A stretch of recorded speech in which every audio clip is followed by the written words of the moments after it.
For 13 months, Caleb stood on the free side of the glass, watching an empty chair and believing his silence could buy his future, never realizing that the woman refusing to see him was busy selling his secrets. Welcome back, my wonderful family and friends. I am Mr. Zaha. Thanks for tuning in today. A kind words from a man who has seen it all. Marriage are not mostly bed of roses, sometime you need more of. More of what? Can't say. Continue watching, and you will surely know what to do in situations like this. Kindly hit that subscribe button and drop a comment letting me know where you're watching from. Tomorrow, I'll be bringing you another exciting story you definitely don't want to miss. So let's get started. The sound of the buzzer at Ironwood Correctional Facility was designed to hurt. It was a sharp, electronic shriek that vibrated in the teeth, signaling the end of one life and the beginning of a cage. Caleb Vance, CEO of Vance Logistics, hated that sound. He sat in the private visitation booth, smoothing the fabric of his $3,000 Italian suit. The room smelled of bleach and industrial despair. It was a stark contrast to the boardroom where he usually spent his Tuesday mornings. But for the last year and a month, this had been his ritual. Every Tuesday, 10 a.m., he looked at the clock. 10:15 a.m. On the other side of the thick, reinforced glass, the door remained closed. "She's not coming, Mr. Vance," the guard said. He was a heavy-set man named Miller who had grown tired of this weekly pageant. She refused the call.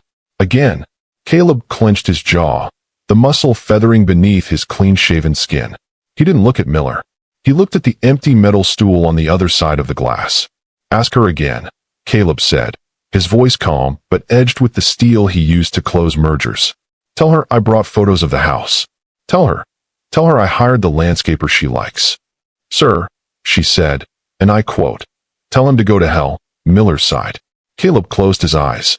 He pinched the bridge of his nose. She was stubborn. That was the thing about Susan. She was quiet, graceful, the perfect corporate wife, until she wasn't. He stood up, picking up his briefcase. "Fine," Caleb said. "I'll be back tomorrow morning, 8 a.m., for the release." Miller nodded. "We'll have the paperwork ready." Caleb walked out of the prison, the heavy steel doors clanging shut behind him. He stepped into the crisp autumn air. His driver, Thomas, was waiting by the black SUV, holding the door open. "To the office, sir?" Thomas asked.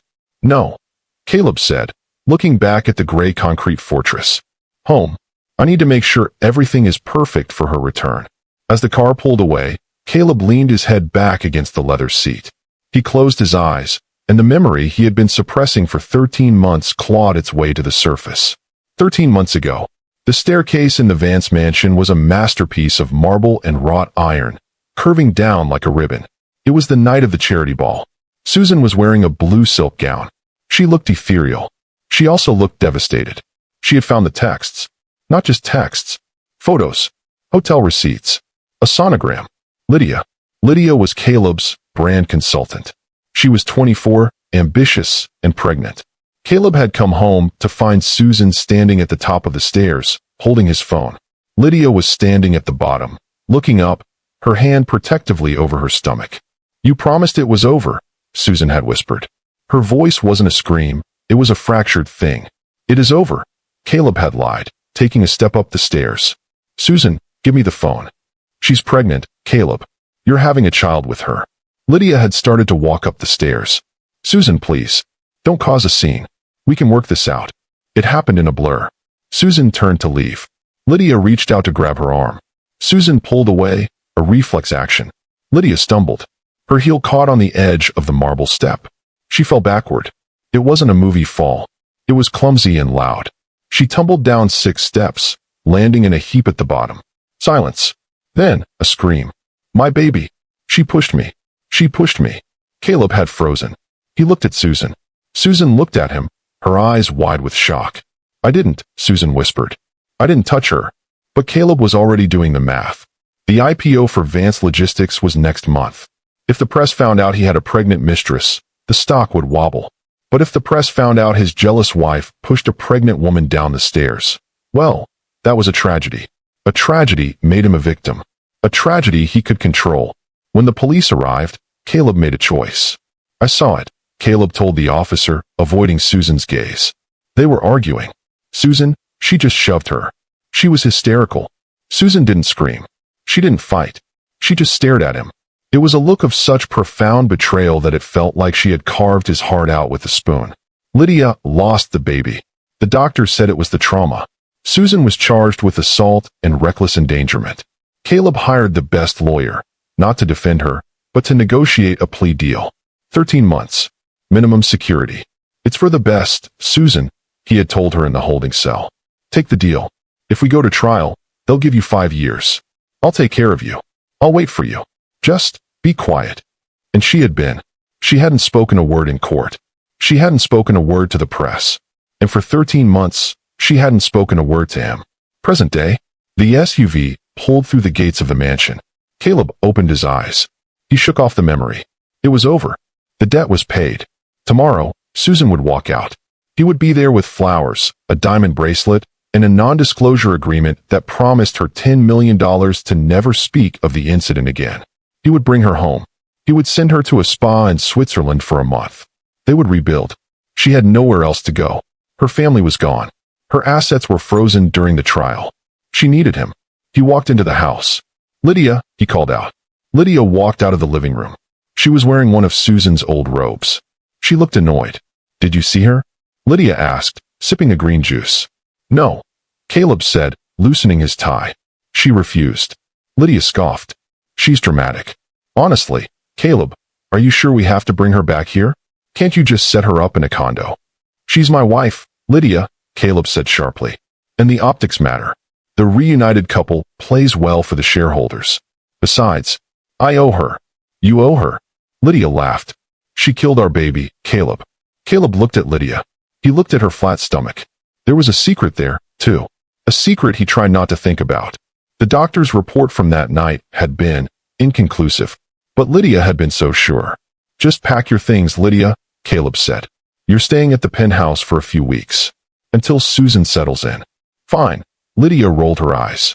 But don't take too long. I'm not going to be the mistress forever.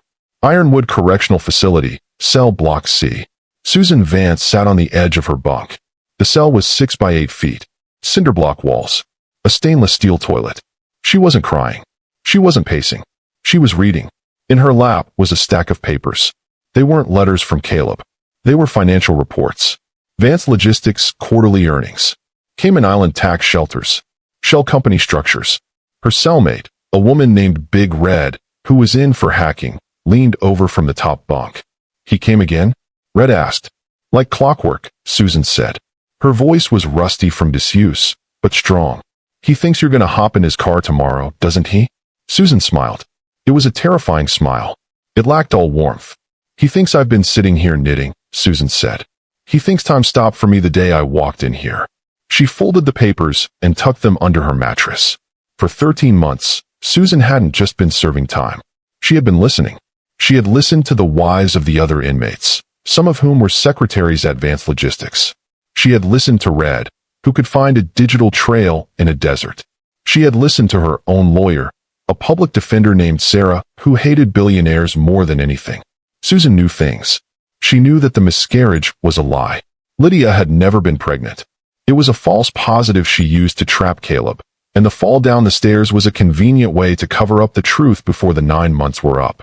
She knew that Caleb had bribed the ER doctor to falsify the report. She knew that Vance Logistics was cooking the books to inflate the stock price for the IPO. And she knew exactly where the servers were. You ready for tomorrow, Susie? Red asked. Susan stood up. She smoothed her gray prison uniform. I've been ready for 13 months, she whispered.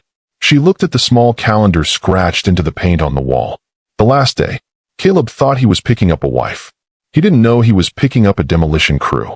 Susan has spent 13 months planning her revenge from a prison cell. Caleb thinks he can buy her silence, but he has no idea what's coming.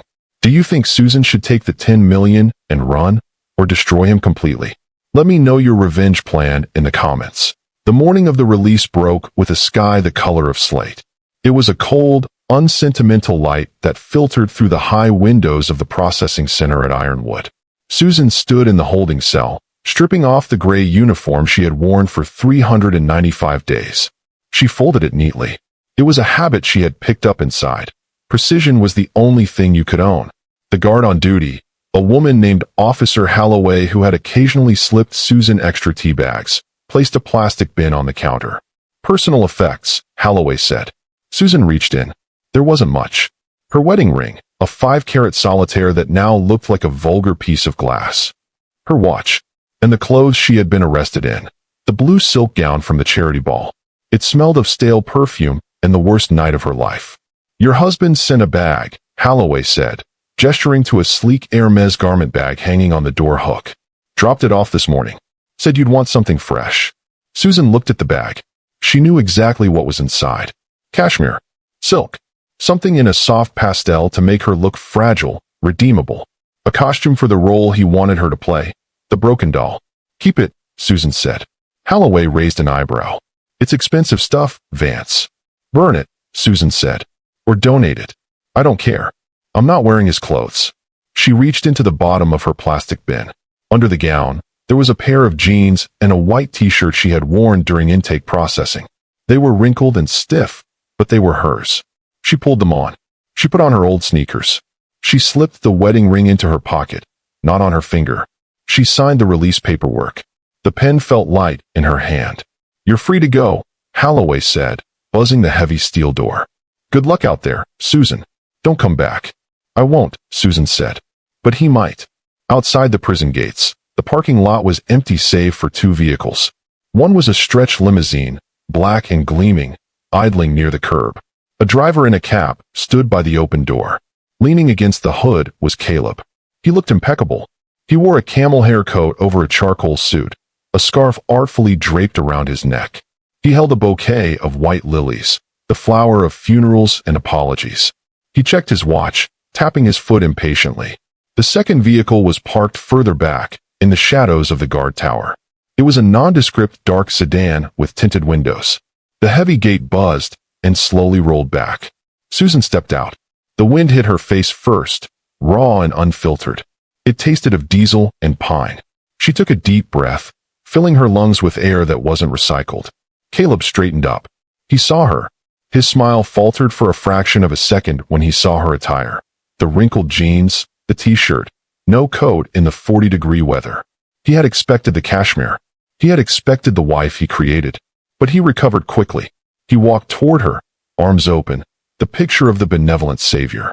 "Susan," he called out, his voice rich with practiced emotion. "My God, look at you. You're free." He stopped a few feet away, extending the flowers. "I'm so sorry, darling. For everything. But it's over now. I'm taking you home. I have the spa heated. Chef Henri is making your favorite risotto." Susan didn't stop walking. She didn't slow down. She walked right past him as if he were a ghost. Caleb blinked, confused. He turned, jogging to catch up to her. "Susan, did you hear me? The car is this way." He reached out to touch her elbow. Susan stopped. She turned her head slowly to look at him. Her eyes were voids.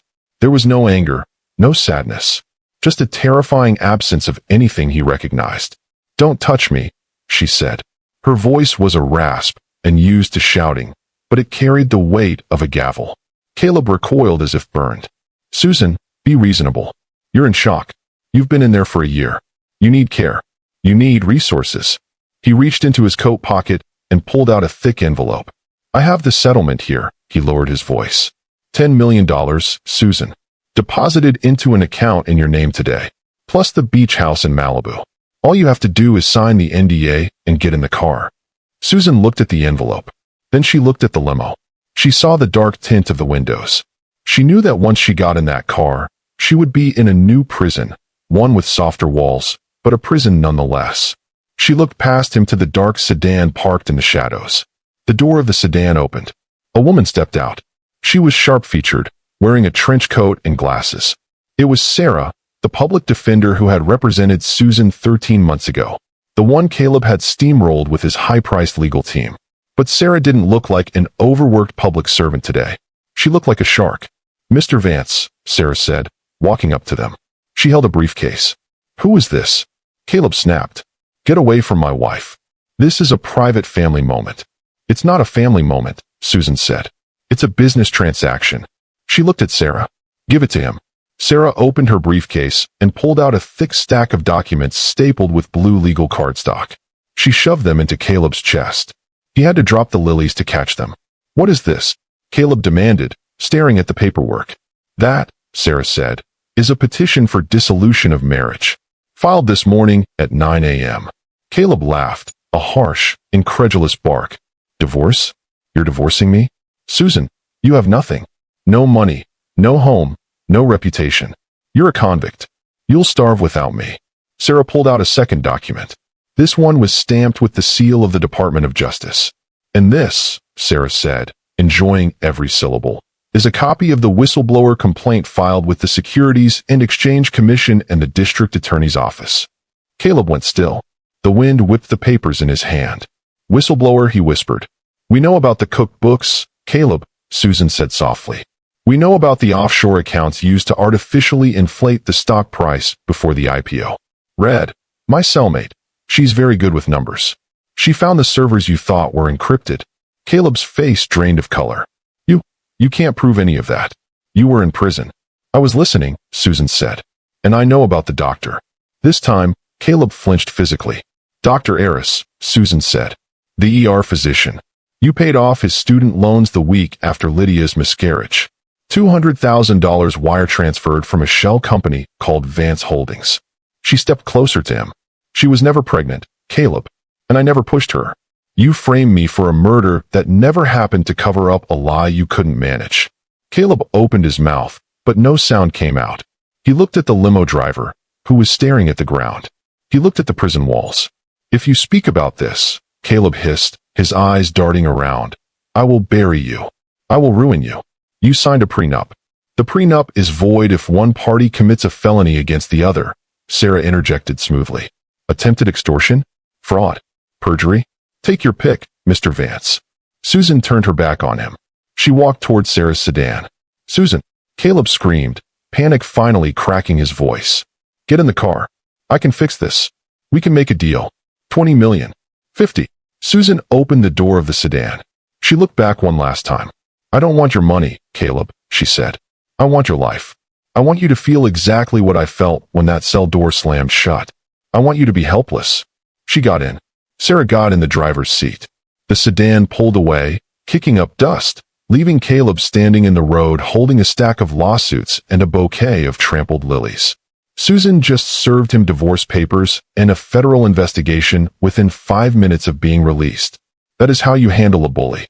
Do you think Caleb is going to run or try to fight back? Let me know your predictions in the comments. The drive away from the prison was a surreal sensory overload. For 13 months, Susan's world had been defined by gray concrete, the smell of industrial bleach, and the taste of metallic water. Now, the world was rushing by in high-definition color. The red of a stop sign, the green of the pine trees lining the highway, the blinding silver of the sun reflecting off the hood of Sarah's sedan. Susan sat in the passenger seat, her hands resting on her knees. She wasn't shaking anymore. She felt a strange, cold clarity, like a lake that had frozen over completely. "We need to get you underground," Sarah said, her eyes checking the rearview mirror for the third time. "Caleb isn't going to just let you walk away with the divorce papers. He's going to send his private security. He's going to try to 5,150 you, claim you're mentally unstable to invalidate the filing." "He can try," Susan said softly, "but he's going to be distracted very soon." "Where do you want to go?" "My firm has a safe house in the city. Off the grid. No digital footprint." "Take me there," Susan said. "I have work to do." She reached into the pocket of her jeans, the one she had been arrested in, and pulled out a small, crumpled piece of paper. It contained a series of alphanumeric codes. "What is that?" Sarah asked. "The kill switch," Susan whispered. "The Vance Mansion, 11:30 a.m. The atmosphere inside the Vance estate was brittle. The silence that usually signified luxury now felt like the holding of breath before a scream. Caleb Vance paced the length of his study, his Italian leather shoes clicking rhythmically on the hardwood. He had thrown his camel hair coat on the floor. His tie was undone. He poured himself a scotch, his hand trembling just enough to clink the crystal decanter against the glass. He had expected a weeping, broken woman. He had expected to play the benevolent savior. Instead, he had been served legal papers by a public defender in a Honda Civic. "It's a bluff," he muttered to himself, downing the amber liquid. "It has to be a bluff. She doesn't have the resources. The door to the study opened. Lydia walked in. She was wearing a silk kimono, holding her phone, looking more annoyed than concerned. "Well?" she asked, picking at a fingernail. "Where is she? Did you drop her at the condo?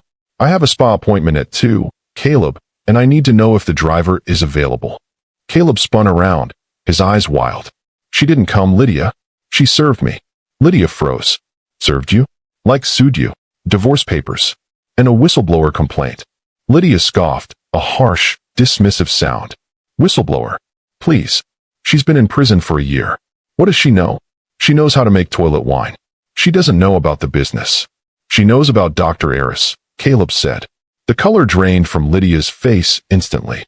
The arrogance vanished, replaced by the sharp, primal fear of a cornered animal. "What?" she whispered. "She mentioned him by name," Caleb said, walking toward his desk. "She knows about the bribe. She knows you were never pregnant." "That's impossible," Lydia stammered, backing away. We buried that. You said the digital trail was clean." "It was," Caleb shouted, slamming his hand on the desk. "I paid a fortune to scrub it. I don't know how she found out. But if she talks to the feds, if they look into the medical records." He scrambled for his laptop. He woke the screen. He needed to move the money. He needed to pay off Eris again, send him to a non-extradition country. He needed to liquidate the slush fund. He logged into his primary banking portal at Zurich Sovereign. The loading wheel spun, and spun, and spun. Then, a red box appeared. "Access restricted. Account frozen pursuant to Federal Court Order #9942-B." Caleb stared at the screen. He blinked, thinking it was a glitch. He refreshed the page. "Access restricted." "No," he breathed. No. He tried the Cayman accounts. User locked. He tried the corporate expense account. Authorization revoked. "Caleb," Lydia asked, her voice rising in panic. "Why are you making that face?" "They froze it," Caleb whispered, the horror dawning on him. "They froze everything. It hasn't even been 3 hours." "Who froze it?" "The SEC. The DOJ.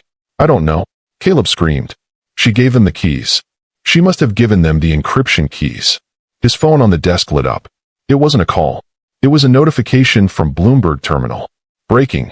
SEC raids Vance Logistics headquarters following whistleblower complaint." Caleb collapsed into his chair. It wasn't a leak. It was a flood. The safe house, 1 p.m. The safe house was a basement apartment in Queens, smelling faintly of old books and coffee. It was sparse, secure, and exactly what Susan needed. She sat at a metal table in front of a laptop Sarah had provided. Next to her was a burner phone. Sarah paced the room. "The news is breaking. The stock has dropped 12% in the last hour. Trading has been halted pending the investigation." "It needs to go lower," Susan said calmly.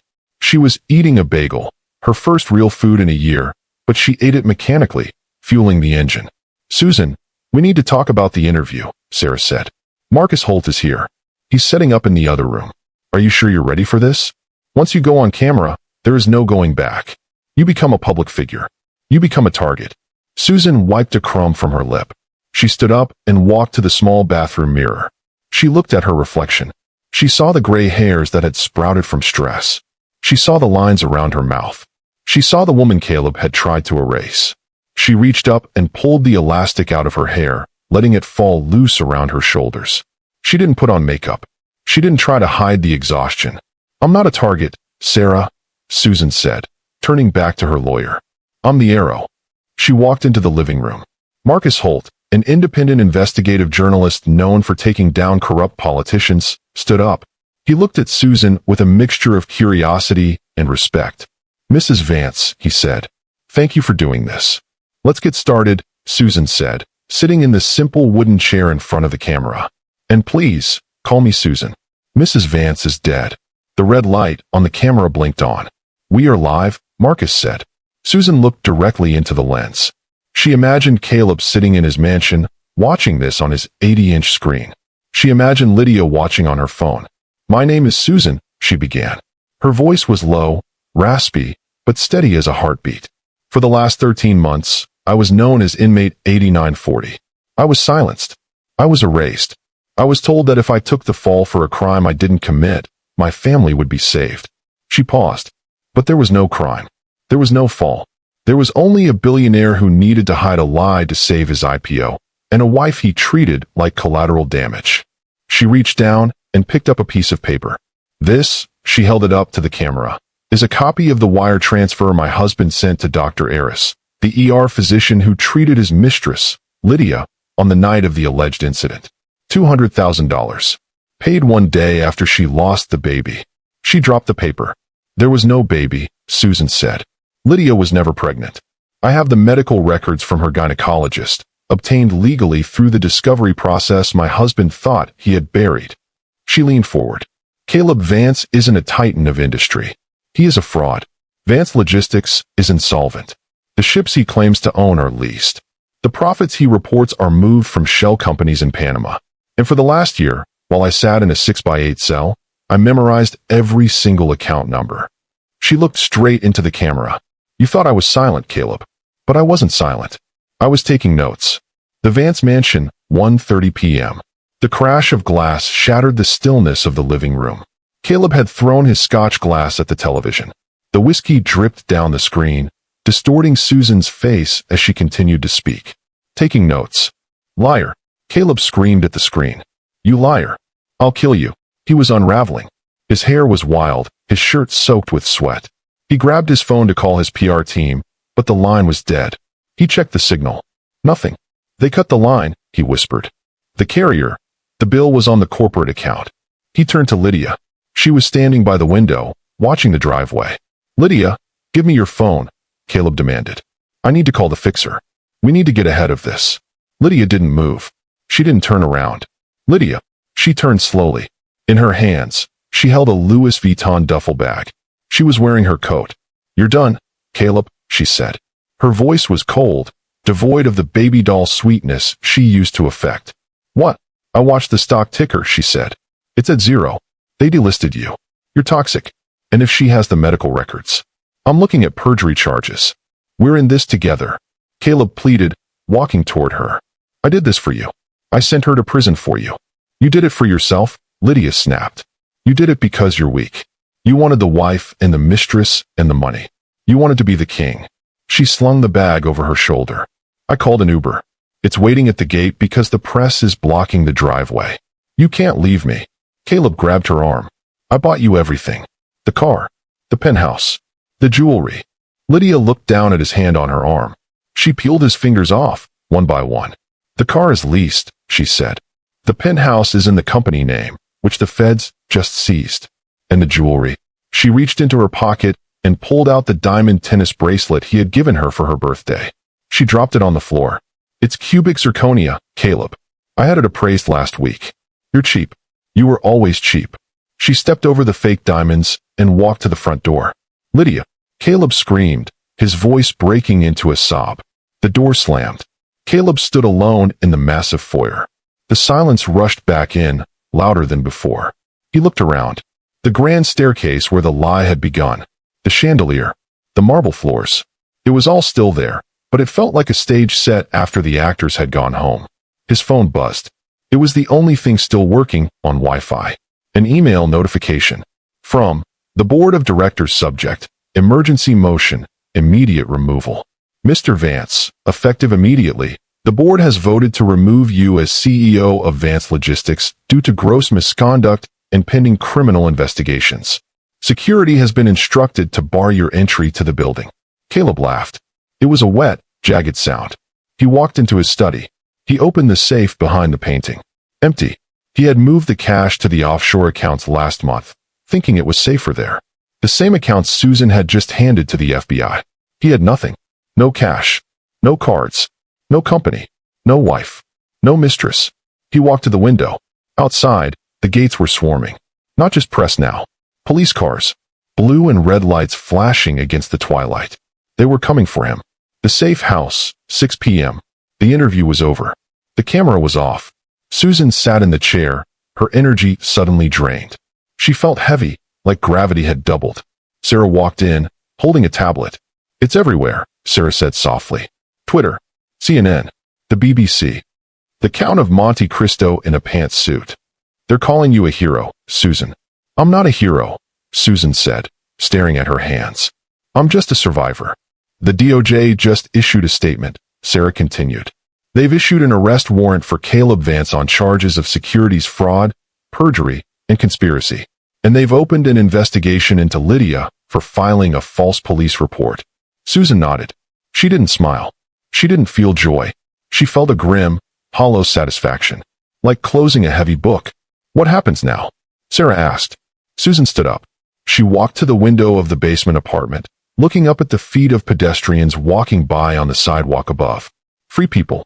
Now, Susan said, I go to the gala. Sarah frowned. The gala? Susan, the Vance Logistics annual gala is tonight. You can't go there. It's going to be a crime scene. Caleb might be there. He will be there, Susan corrected. He's a narcissist. He won't be able to stay away. He'll try to go to the one place where he thinks he's still powerful. He'll try to spin the narrative one last time. It's dangerous. He can't hurt me anymore, Sarah. He's a ghost. I just need to make sure he knows it. Susan turned. Do you have that dress? The red one I asked you to buy? Sarah nodded. It's in the bedroom. Good, Susan said. I wore blue the night he framed me. Tonight, I wear red. She walked toward the bedroom. The transformation was almost complete. The prisoner was gone. The victim was gone. The executioner was ready for the final act. Caleb has lost his company, his mistress, and his money, but Susan isn't done yet. She's heading to the gala for one final confrontation. Do you think Caleb will try to beg for forgiveness, or will he go down fighting? Hit that subscribe button to see the explosive climax. The grand ballroom of the Plaza Hotel was a sea of black ties, diamonds, and nervous whispers. The Vance Logistics annual gala was usually the event of the season, a coronation for Caleb Vance where politicians and investors kissed the ring. Tonight, however, it felt like a wake. The board members huddled in corners, checking their phones as the company's stock price plummeted in after-hours trading. The crystal chandeliers sparkled above a room thick with the scent of expensive perfume and impending doom. The interim CEO, a sweating man named Mr. Henderson, was at the podium, trying to give a toast about resilience in the face of adversity. No one was listening. They were checking Twitter, where Susan's interview was trending at #1 globally. At 8:15 p.m., the heavy double doors at the back of the ballroom banged open. Heads turned. The hush that fell over the room was instant and absolute. Caleb Vance stood in the doorway. He looked like a ghost of the man who had built this empire. He was wearing a tuxedo, but the shirt was unbuttoned at the collar, the tie missing.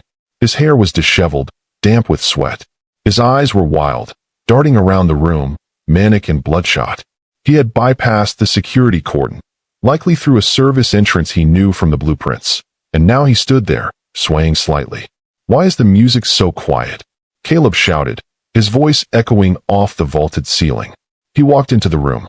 The crowd parted like the Red Sea, people recoiling from him as if he were contagious. Caleb, Mr. Henderson stammered from the stage. You shouldn't be here. Security. I am the CEO, Caleb roared, stumbling toward the stage.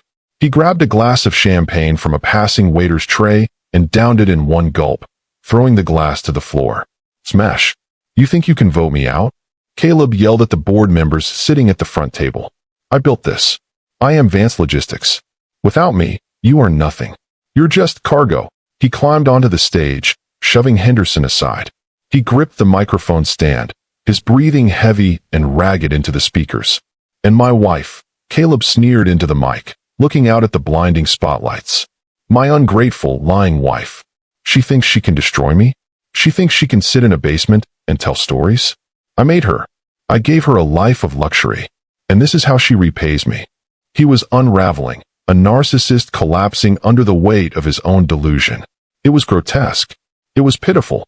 And then, the doors opened again. This time, they didn't bang. They glided open smoothly, pushed by two stone-faced security guards. Susan walked in. She wasn't wearing the blue silk of the victim. She was wearing red. A crimson, floor-length gown that fit like a second skin, structured and sharp as a blade. Her hair was loose, cascading over her shoulders. She wore no jewelry except for a simple pair of diamond studs, the one she had bought for herself years ago. She didn't look at the crowd. She looked straight at the stage. Susan, Caleb whispered into the microphone. The anger drained out of him instantly, replaced by a desperate, confused hope. Susie, he thought, for a fleeting, insane second that she had come to save him, that she had come to recant. Susan walked down the center aisle. The sound of her heels on the marble floor was a metronome counting down the seconds of Caleb's freedom. She stopped at the foot of the stage. She looked up at him. "You didn't make me, Caleb," she said. Her voice wasn't amplified, but in the silent room, everyone heard it. "You tried to break me. There is a difference." Caleb fell to his knees on the stage, looking down at her. "Tell them," he begged, tears streaming down his face. "Tell them it was a mistake. Tell them you were angry. Susan, please." They froze the accounts. "Lydia left me. I have nothing. I need you to fix this." "Fix it?" Susan asked. A small, cold smile touched her lips. "I'm fixing it. I'm taking out the trash." She turned around and nodded to the back of the room. The service doors burst open. Federal agents. Nobody moved. A dozen agents and FBI windbreakers swarmed the room, their weapons drawn but lowered. They weren't there for the guests. They were there for the man on the stage. Caleb scrambled backward, crab-walking across the stage floor. "No, no," he screamed. "You can't do this. I have immunity. I have a deal. You have nothing." Susan shouted over the chaos, her voice finally rising, releasing the scream she had held inside for 13 months. "You have no deal. You have no leverage. You are just a criminal." Two agents vaulted onto the stage. They grabbed Caleb by the arms. He fought them, kicking and screaming like a child. "Susan," he shrieked as they dragged him toward the stairs. "Help me. I'm your husband. I love you." They cuffed him. The metal click of the handcuffs echoed through the room, a sound Susan knew intimately. They marched him down the aisle. He passed Susan. He looked at her, his eyes wide with terror. He looked for pity. He looked for the woman who used to smooth his hair and tell him everything would be okay. That woman was gone. Susan looked him in the eye. "Enjoy the silence, Caleb," she whispered. He was dragged out of the ballroom, his screams fading into the corridor. The room was silent. The board members, the investors, the socialites, they all stared at Susan. They expected her to crumble. They expected her to cry. Instead, Susan smoothed the skirt of her red dress. She walked over to the nearest table, picked up a glass of untouched champagne, and raised it to the room. "To justice," she said. The flashbulbs erupted. Caleb just got arrested in front of everyone he ever tried to impress. The visual of him on his knees while Susan stood tall and red is iconic. But the story isn't over. The tables have turned completely. How will Caleb handle prison? And what is Susan's final move? Hit that like button for the finale. 1 year later, the cycle of the seasons had turned a full rotation, grinding the world forward with an indifference that Caleb Vance found personally offensive. Outside the walls of Ironwood Correctional Facility, the autumn leaves were turning gold and russet, a vibrant display of life and decay. Inside Cell Block D, there were no seasons. There was only the static, fluorescent hum of the lights and the perpetual gray of the concrete. Caleb sat on the edge of his bunk. The man who had once graced the cover of Fortune magazine was gone. In his place was inmate 9940. His head was shaved to combat a lice outbreak 2 months prior, exposing the vulnerability of his scalp. He had lost 30 pounds on the prison diet of starch and soy, leaving his skin hanging loosely on his frame. The manicured hands that used to sign billion-dollar merger deals were now rough, the nails bitten down to the quick. He stared at the wall. He had scratched a calendar into the paint with the edge of a plastic spoon. Tuesday.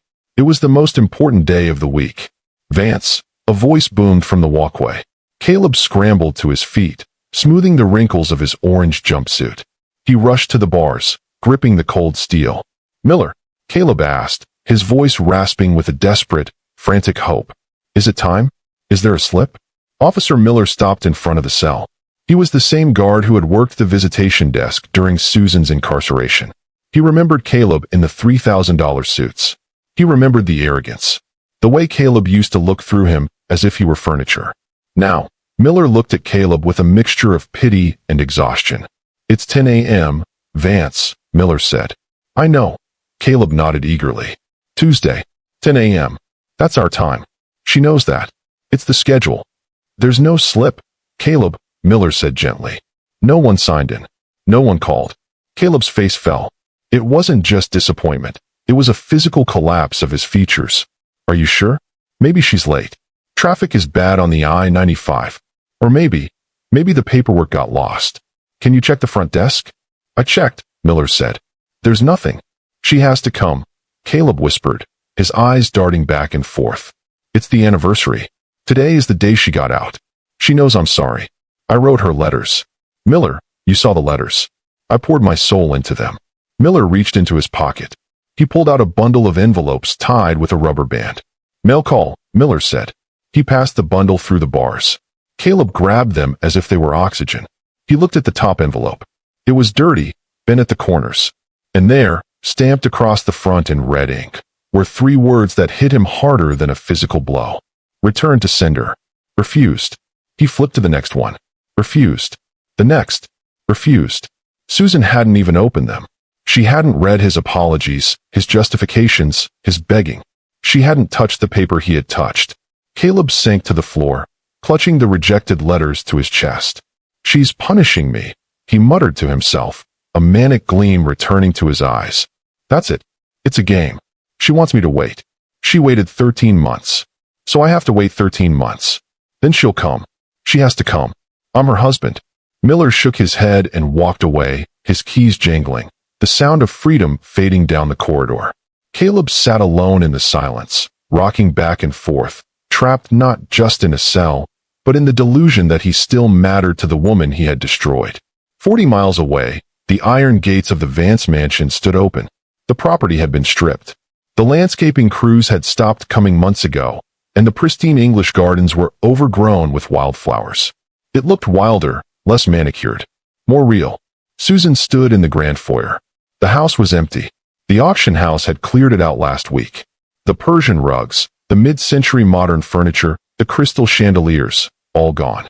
The money had been donated to the Innocence Project. Now, the house was just a shell of marble and drywall. It echoed with the sound of her boots as she walked across the floor. She walked to the grand staircase. She paused at the bottom, looking up at the curve of the banister. This was the spot. This was where Lydia had stood, clutching her fake pregnancy bump.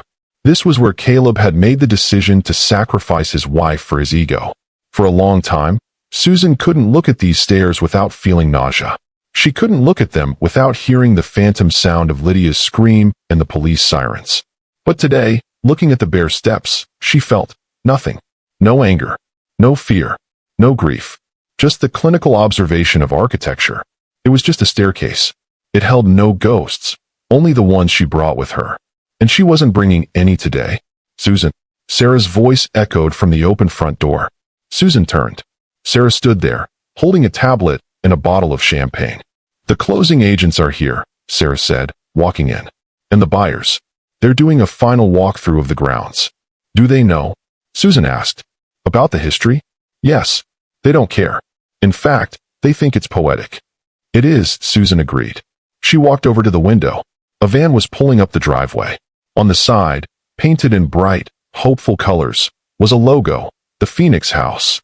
A transitional housing center for women re-entering society after wrongful incarceration. Sarah read from her tablet. Capacity for 40 women. Job training on site. Legal counsel provided pro bono. Susan smiled. It was the ultimate exorcism. The house that Caleb had built to display his wealth, the house where he had imprisoned her with his lies, would now be a sanctuary for women he would have despised. Women like the ones Susan had met in cell block C. He would hate it, Susan said softly. He'll never know, Sarah replied. Unless he reads the newsletter, which I doubt they get in solitary. Sarah handed Susan a pen. Sign here. And it's done. You're free of the asset. You're free of the name. Susan took the pen. She signed the deed. Susan Merrill. She had dropped the name Vance the day the divorce was finalized. She handed the tablet back. Done, she whispered. So, Sarah said, checking her watch. It's Tuesday, 10:30 a.m. Susan looked at her friend. She knew what Sarah was asking. The car is waiting, Sarah said. We could go. It's an hour drive to Ironwood. You could sit on the other side of the glass. You could let him see you. You could show him you won. Susan thought about it. She thought about the satisfaction of walking into that visitation room in her designer clothes, smelling of freedom. She thought about picking up the phone and watching Caleb cry. She thought about telling him to his face that she had sold his house to the very people he thought were beneath him. It would be a moment of triumph. It would be cinematic. And it would be a trap. Because to go see him, even to gloat, would be an admission that he still held space in her mind. It would mean she was still orbiting his gravity, even if that gravity was now a black hole. Caleb was waiting for her. She knew that deep in her bones. He was sitting on that bunk, counting the seconds, feeding off the hope that she would come. Hate, love, anger, he would take any of it. He would feast on any emotion she gave him because it meant a connection still existed. The only thing that would truly kill Caleb Vance wasn't hate. It was irrelevance. No, Susan said. Sarah smiled, a genuine look of relief. No. If I go there, Susan said, turning away from the window, I'm just visiting my past. I don't live there anymore. She walked to the front door, stepping out into the bright autumn sunlight. The air smelled of burning leaves and new beginnings. I have a plane to catch, Susan said. Paris? Sarah asked, following her out. Paris first, Susan said, opening the door of her convertible. She threw her bag into the passenger seat. Then Tokyo. Then maybe a beach in Greece where no one knows my name. What about the letters? Sarah asked. He sends 3 a week. Burn them, Susan said, putting on her sunglasses. Don't even open them. Just ash. She started the car. The engine purred, a sound of power and autonomy. Sarah leaned in. You really did it, Susan. You burned it all down. No, Susan corrected her, looking back at the massive stone mansion one last time as the Phoenix House van began to unload supplies. I didn't burn it down. I just cleaned it out. She shifted into gear. As she drove down the long, winding driveway, passing the spot where the police had dragged Caleb away in cuffs, she felt a lightness in her chest that made her want to laugh. She didn't look at the rearview mirror. Miles away, in a gray cell, Caleb Vance stood at the bars, listening to footsteps that never came, waiting for a woman who no longer existed, trapped in a silence that would last forever. Susan turned onto the highway, merged into traffic, and disappeared into the wide, open world. And that is the power of silence. Susan didn't just win, she transcended. By turning his house into a shelter and refusing to visit him, she proved that the best revenge is living a life so full there is no room left for the people who hurt you. What did you think of the ending? Should she have visited him one last time, or was ghosting him the perfect punishment? Let me know in the comments below. And please like and subscribe for more stories of justice and redemption. Thank you so much for watching my story all the way to the end. Your support means everything. Don't forget to subscribe to my channel and drop a comment below. I'd love to hear your thoughts.